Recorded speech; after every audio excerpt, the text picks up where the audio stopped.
Hello everyone. In today's tutorial, I'll demonstrate how to download land use data from European Space Agency Climate Change Initiative Land Use Land Cover Database. Specifically, I'll be working with the land use land cover TIFF file, which I'll then clip to fit my watershed boundary. Following that, I'll show you how to edit the symbology and create a reusable style file in QGIS for similar projects. So this is what our end product will look like, and this is how the symbology will look like. So let's start. What we need to first do is go to any search engine and type ESA-CCI land cover. Click on this very first link and click on downloading the CCI-LC products. Here in download and visualize them here, click on this link that they've given. So here are different files that you can download. So I'll be focusing on downloading land cover maps. So this has global map. Here are datasets like maps from 2016 to 2020. And here are other different options. So this global land cover maps are at 300 meters spatial resolution on an annual basis from 1992 to 2015, and they also have from 2016 to 2020. So for this tutorial, I'm going to download one TIFF file from here.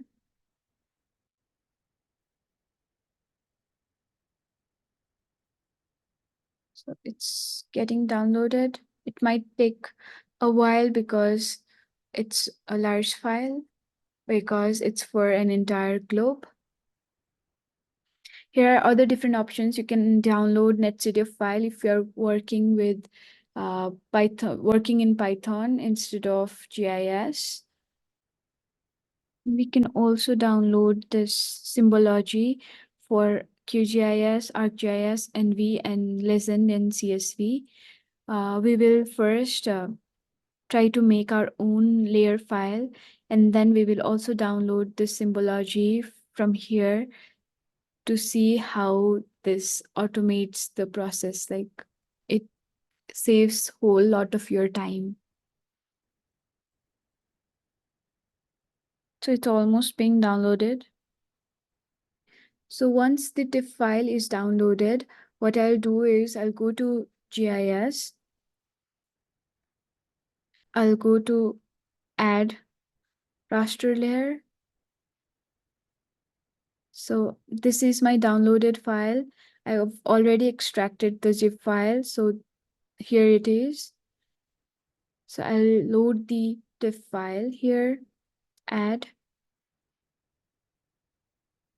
And I don't want to do it for an entire globe. So what I'm trying to do here is load my area save file. So I go here, I'll load the watershed boundary, add, close. So I have this land use land cover map, and the bands here you can see for entire globe. And now I want to clip it for my watershed. So first thing we need to do is clip raster by extent. Input would be the TIFF file, and the output would be the watershed boundary. The CRS should be default, and then we run. So now you can remove this whole world land use map, and here you can see that you got your land use for your study area, your watershed. So the first thing that I'm gonna do here is go to properties, change to paletted unique values, and classify. So I have values color and label for my watershed. If I plot this here, it doesn't make sense which land use, like it doesn't make sense that which land use is which in here. So we go again back to here, the ESA-CCI page, and we see the product user guide and quick user guide from here.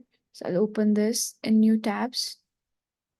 This user guide tells you, so if your value is 10 in the map, so it denotes cropland or rainfed in your map. If it's 11, 12, it's herbaceous or tree cover, and so on. So they have it detailedly classified for all those numbers, all those values. And if you go here and go to page number 30, you can see a simplified version of land cover classification. So IPCC classes considered for the change detection. So IPCC have divided all those land use values to 6 land use classes, including agriculture, forest, grassland, wetland, settlement, and others. Others include shrubland, sparse vegetation, bare area, and water. If you want a detailed land use, you can, what you can do is you can go to QGIS, you can go to properties, and manually change colors here. Okay, and the label for this color is rainfed cropland. So 1011 is rainfed cropland. So I'll select both and change label to rainfed cropland.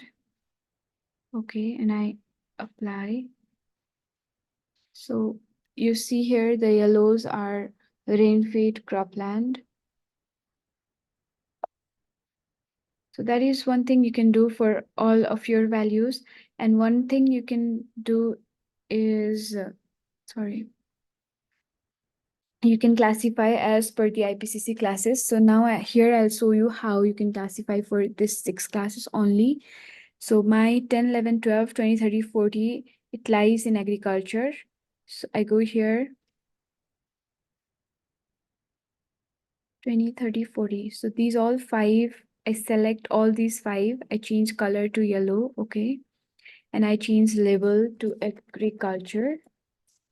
So these all 5 are one class. And I go back again, so 50, 60, 61, 62, and all these are forest.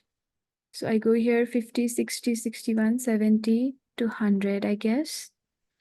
So yeah, 100. We don't have 160 and 170 in our study area.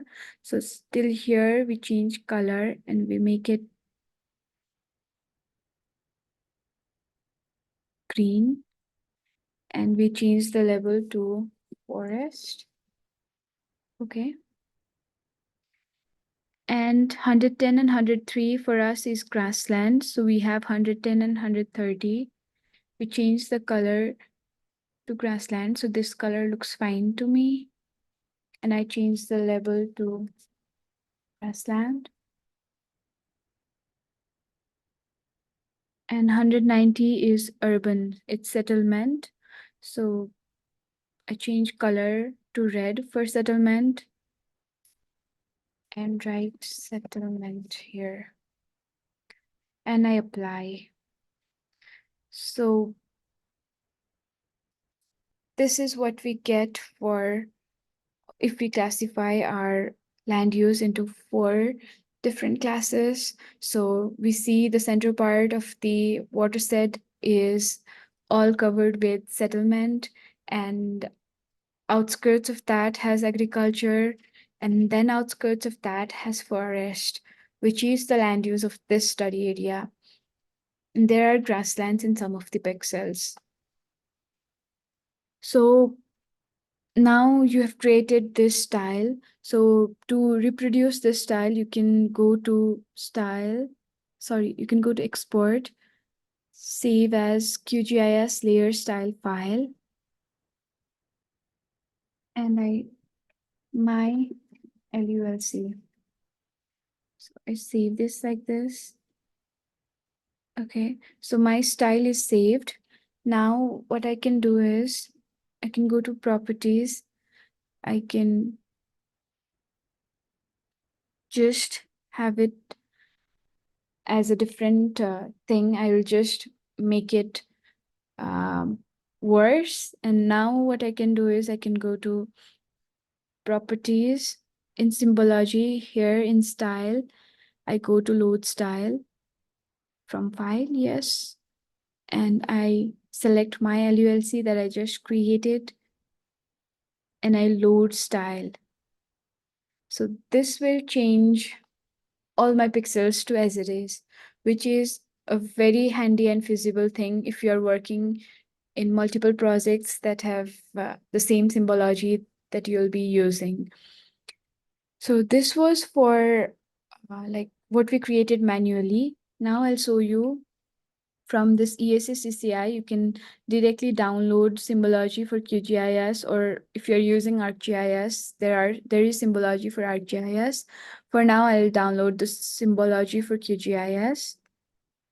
I'll go here. I'll again change this to a random thing. And then I go to properties, style. I'll load the style from the ESA database that we just saw. So it's in my downloads. So this is the lesson file. I'll open this, load style. Okay. So this has the detailed land use. So it's not divided into 6 land use types that we did earlier. And we can see the detailed land use for our study area, downloading from that. And we can also edit in the style file that they created and save, like make that our own. So we can go to properties, do the same thing. So if I know that in this study area, there is no snow happening anytime. So I want to delete this layer. So I don't want this in my database. What I do simply is I select this and I click this minus button here. So it's gone. And same goes with any other things that you think is not in your study area, but is here in the label. The summary is QGIS style files are saved with a .qml extension, which is a native QGIS format used to store symbology definitions and other layer properties. And crafting visually appealing styles can take time, but the beauty of it is that once you've created them, they're not lost. I showed you ways how you can save them and use them for your future projects. So yeah, thank you.